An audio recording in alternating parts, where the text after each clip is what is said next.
love coming here at dawn. This is a peaceful, beautiful place. This is the shrine of the Bab, who was born 200 years ago. Now, this place is full of joy and light, but at the time he was born, the world was really filled with the darkness of oppression for many people. Shiraz, Persia. The young Bab is an extraordinary boy. His astonished teacher sends him home, saying there is nothing he can teach this gifted pupil. While other children play, the Bab prefers to pray and meditate alone. As he grows up to become a young merchant, he is admired for his piety, his gentleness, and his sense of justice. The lives of people throughout Persia will, in time, come to be transformed by his presence amongst them. In the mid-19th century, there was a worldwide sense of messianic expectation. And in Iran, there was a young man named Mullah Hussein who not only felt this expectation, but was convinced that the promised one that he was searching for was already in the world and that it was his mission to search for him and find him. A spring evening in 1844. Mullah Hussein, a young scholar and seeker after truth, is searching for the promised one. After many weeks of prayer and fasting, Mullah Hussein feels drawn, as if by a magnet, to the city of Shiraz, renowned for the sweet perfume of its roses and the melodies of its nightingales. At dusk, as he arrives wearily at the city gate, a radiant young man approaches Mullah Hussein and greets him as if he were a lifelong friend. Overwhelmed by this welcome, Mullah Hussein accepts an invitation to visit the stranger's home. During that momentous evening, a conversation takes place that will change Mullah Hussein's life and the entire course of human history. As their conversation continues into the early hours of morning, Mullah Hussein is astonished to discover that every answer he receives to his questions establishes beyond a shadow of a doubt his host's claim that he is the Bab, the promised one. Unknown to a sleeping world, the promised day of God has dawned.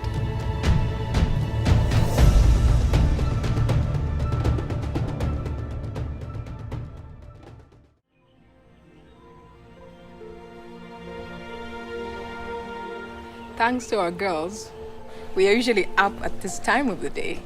The girls are knocking on our door and demand to get in. So you have no choice but to get up.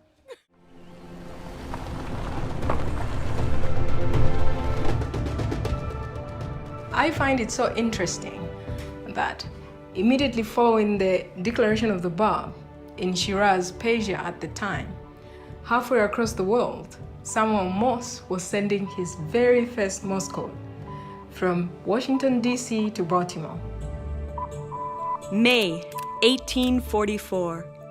For the first time in human history, a message is sent instantly from one city to another. The message, "What hath God wrought?" And in a way, it's as if humankind had been given two means of communication at the same time. The declaration of the Bab opened the way for humanity to be unified in a spiritual sense. But the advancement in telecommunications since that very first Morse code has led to unprecedented development in science and technology that have unified mankind.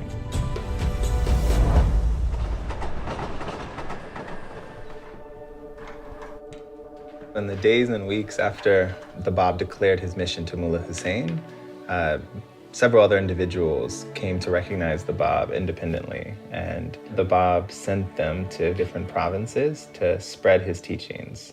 Thousands responded, but this alarmed the authorities. Some refused to acknowledge any validity to what the Bab's teachings spoke of. But there were also some that were very attracted to these teachings.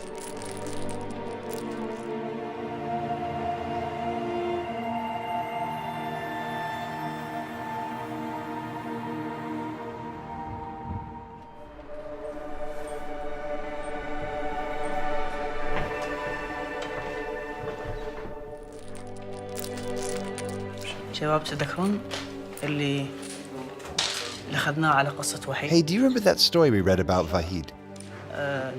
When the Shah heard about the Babi movement and heard that there was a person who was teaching the people in his city, in Shiraz, he decided to send someone, Vahid, who was one of the most knowledgeable people in Iran at that time in jurisprudence, science, and religion. He was an honored and respected man by the Shah and the Iranian society.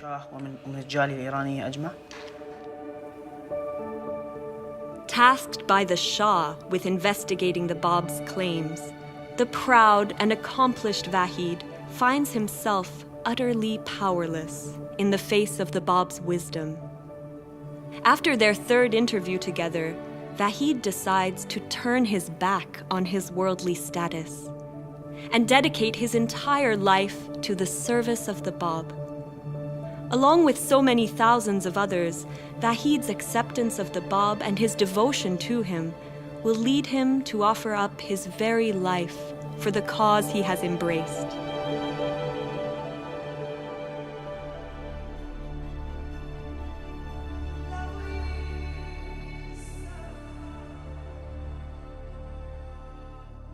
The popularity of the Bab grew to such an extent that the authorities finally saw that there was no other way to stop the spread of his faith but to execute him. So in 1850, the order for his execution was issued.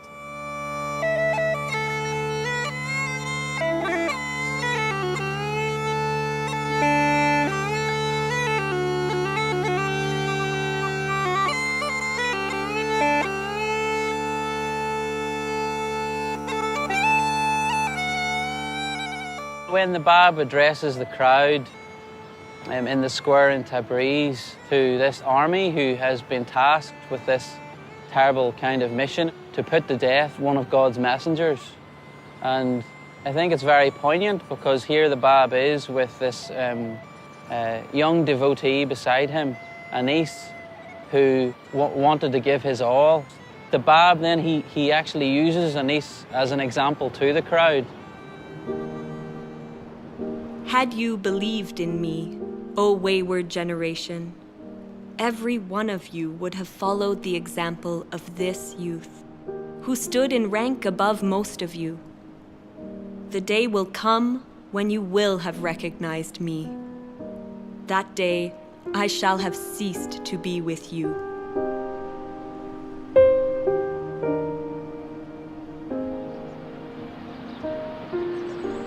One of the things that the heart is drawn to in relation to the martyrdom of the Bab, I think, is this idea of sacrifice. His only motivation was to carry the message of God to humanity.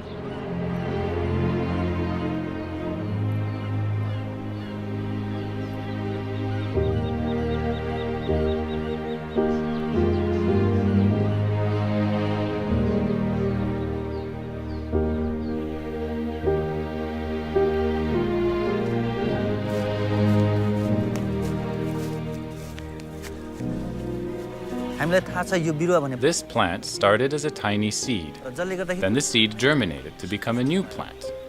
Just like the seed, if the Bab had not sacrificed himself, we would not have known Baha'u'llah. The Bab means the gate. He came to open the way to a new revelation, to bring about a new civilization.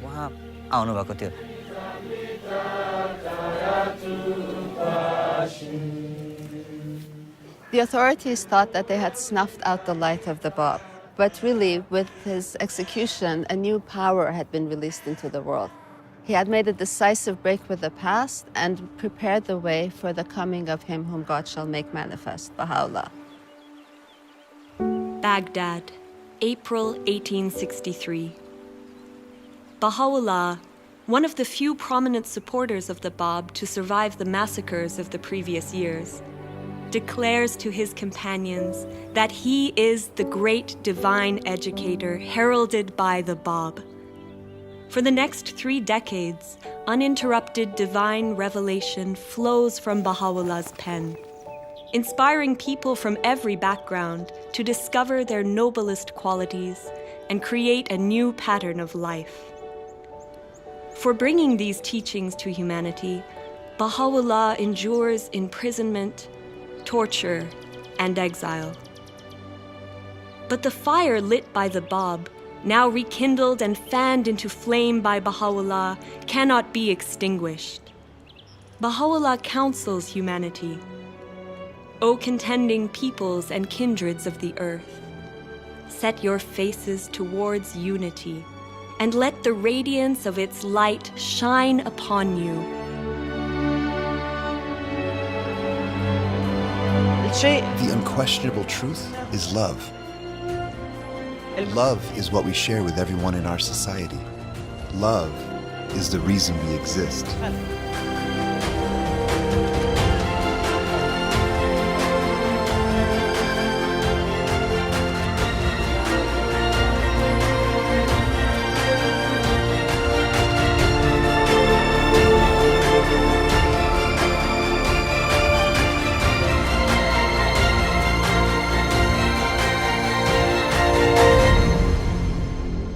Peoples of the earth, verily the resplendent light of God hath appeared in your midst, invested with this unerring book, that ye may be guided aright to the ways of peace, and by the leave of God step out of the darkness into the light, and onto this far extended path of truth.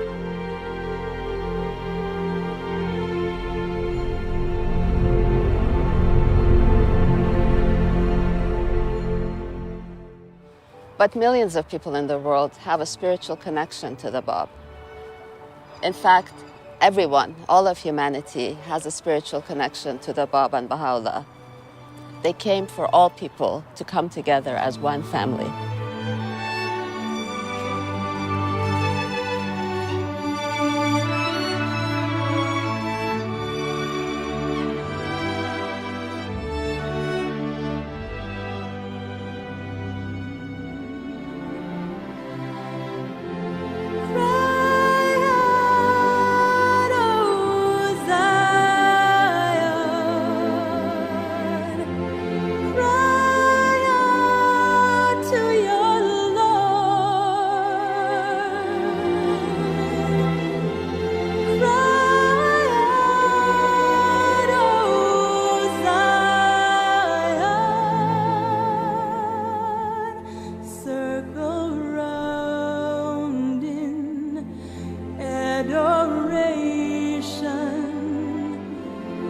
Circle